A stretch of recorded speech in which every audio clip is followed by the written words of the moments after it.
Welcome to Dungeon Academics. My name is Thomas and I will be your instructor. I'm continuing my quick production videos here, so let's get into it. In this video, I would like to talk about ability scores. Dungeons & Dragons has 6 core abilities: strength, dexterity, constitution, intelligence, wisdom, and charisma. Other roleplay games have differing numbers. Pendragon has 5, Fallout has 7 special. It's a lovely system. I'm a big fan of the second edition of Scion from Onyx Path. They have 9 arranged in a 3x3 grid. The columns are organised as, I'll check this out because I've got it written down, mental, physical and social abilities, and they are organised by row as being power, finesse and resistance. So your physical abilities, your power is might, your finesse is dexterity and your resistance is stamina. But your mental abilities, your power is your intellect, your finesse is your cunning, and your resistance is your resolve. And I think that's a really nice system. But I think the core 6 abilities are so baked into Dungeons & Dragons, it's not worth changing those at all. What I really don't like is twofold. Firstly, that the score itself is next to useless and everything is triggered off ability score modifier, which only happens on even levels. There is no advantage to having strength 17 over strength 16. I think there's a missed opportunity here. I would love to see characters gain abilities at certain ability score thresholds. So any ability over 13, you get a minor perk. Any ability over 15 or 17, you get a major perk. And any ability over 21, say, you get an exceptional perk. This would give more granularity in the system. It would also allow you to put in maybe slight detriments. Any character with a very low ability score could have a slightly negative perk, a setback perhaps. There's a lot of flexibility in this system for planning out how it works, but it means there is more advantage to progressing your abilities to odd numbers to get these perks and then to even numbers to get the ability score modifier. That could bring a lot more gaminess into the system.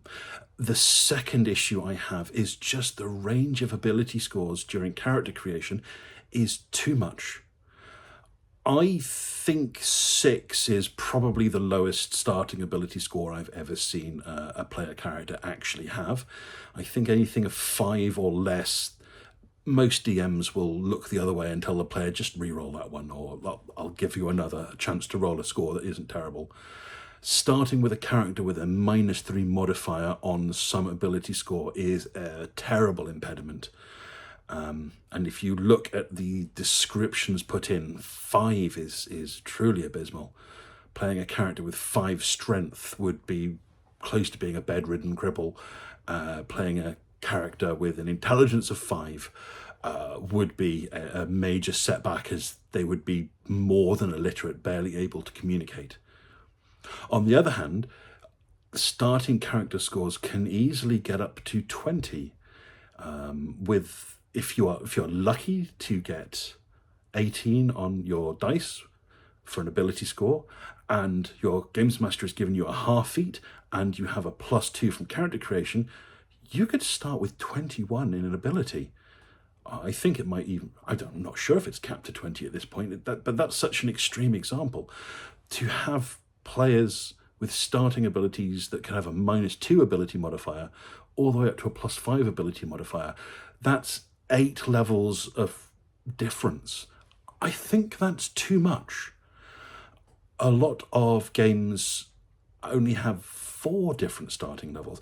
Considering Scion, for example, you can have 1 to 5 dots in your ability. I know a lot of games even limit it further, 2 to 5. Anything less than 2 is considered so below human average it's not worth considering. And I think this bears some positive options for Dungeons & Dragons. it would be good to constrain the minimum and maximum starting ability scores for player characters. If we wanted to limit it to 4 levels, weak, normal, good, and very good, and then give characters more opportunity to progress them further, I think that would be better than having a massive ability range at the beginning and having less opportunity to advance them. So perhaps having character ability scores be limited to 8, 10, 12, 14, and 16 might be better. I have in other videos talked about generating ability scores and how I think there's better ways. If I was making 6th edition, I would have a ground up rewrite. I know the 3d6 or roll 4 drop 1 is very popular and very common, but I think it returns too big of a range of values.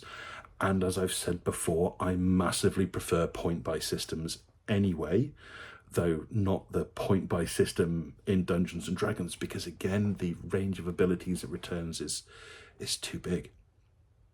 So I would rather have a system where there is a smaller variation in starting ability scores, but as I said before, more opportunity to progress them. With most classes getting 4 or 5 ability score increases between level 1 and level 20, there is currently the option to advance your ability score by a theoretical maximum of 10 points, ignoring artifacts and boons and anything else. I would like to change this massively, and my next video will be on how I would handle character advancement. But having a +1 to an ability score baked in to every time you level up, irrespective of what class you're leveling in, I think would certainly be better. Having a +20 that the characters can spread around their ability scores as they level up would be a lot better than having these critical jumps +2 every 4 or 5 levels. So having players start at a lower level but climb a lot faster, I think is better than having the ability scores potentially start at 20 and then not do anything, or have multiple scores go up from 16 to 20 as characters level up. There's a lot to think in here. How you generate and define your core abilities is a key part of character creation and any roleplay game. So I'd love to hear your thoughts on this. What range of ability scores do you think is appropriate for starting characters? And how would you handle leveling up?